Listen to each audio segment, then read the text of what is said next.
350 MP একবারে পালিয়েছে, পৃথিবীর ইতিহাসে আমি পড়ে পাইনি। ওই 850 বছর আগের এক ইতিহাস পড়েছিলাম, লক্ষণ সেন পালিয়েছিল। আরে 850 বছর পরে পৃথিবীর ইতিহাস পাল্টিয়ে ওনার নাতি পাল্টিয়েছে। কথা বলে না কারো।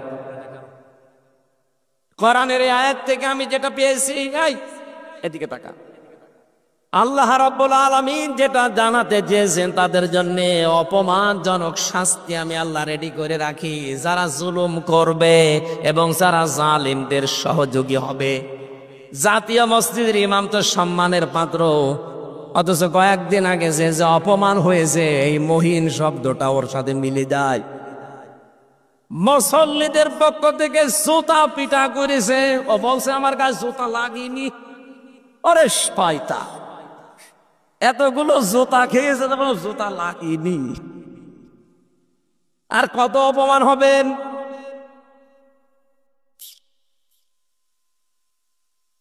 রাজশাহীবাসী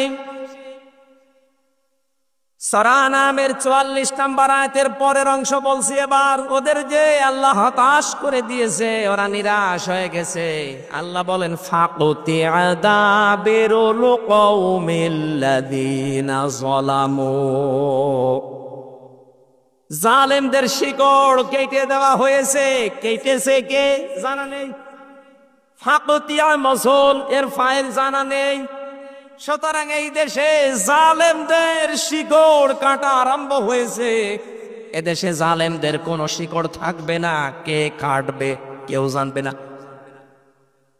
আমরা চাই যারা বড় জালেম ছিল, যারা মাঝারি জালেম ছিল, যারা ছোট জালেম ছিল, প্রত্যেকের তালিকা করে করে মোড়ে মোড়ে টাঙিয়ে দেন। কোন জালেম যেন আর এই বাংলাদেশে প্রবেশ করতে না পারে, নিজের এলাকায় যেন আর প্রতিষ্ঠা না পায়। এই কথা বলা লাগবে। এটা ওদের জুলুমের পুরস্কার। কারণ জালেমদের দুনিয়াও শেষ, আখিরাত তো শেষ হয়ে গেছে আগেই।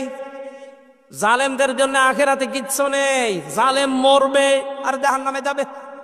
কারণ জালেমরা আল্লাহর মামলার আসামি। শব্দটা অনেক ভারী। যারা এখনো পর্যন্ত এই দুঃসাহস দেখাচ্ছেন যে আমি পাশাপাশি আছি, চট করে ঢুকে পড়বো, আগে কিন্তু আর সেই 2024 সালের 5 আগস্টের আগের বাংলাদেশ এখন আর নেই। আমি সারা বাংলাদেশের 560টার উপরে থানায় ঘুরছি। সারা দেশে অবস্থায় একই।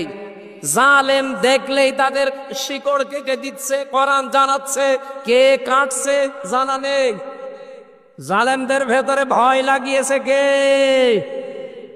যারা নিজেরা ভয় পায় তার প্রমাণ ওই যে গোপালগঞ্জের উনি বলছে, আপা ভয় পাবেন না, আপনি ঘাবড়াবেন না, আপনি ঘাবড়ালে আমরা নরম হয়ে যাই।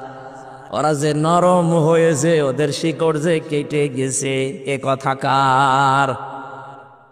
জালেমদের ব্যাপারে ভয়ঙ্কর একটা কথা কোরআনে কারিমে আমি পেয়েছি।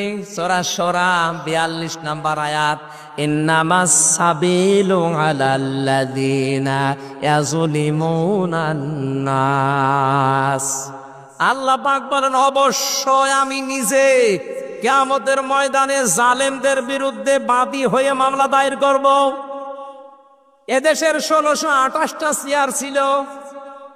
1628টা চেয়ারে যারা ছিল প্রত্যেকটা মানুষ এই দেশের জনগণের কাছে জালেম হিসাবে পরিগণিত।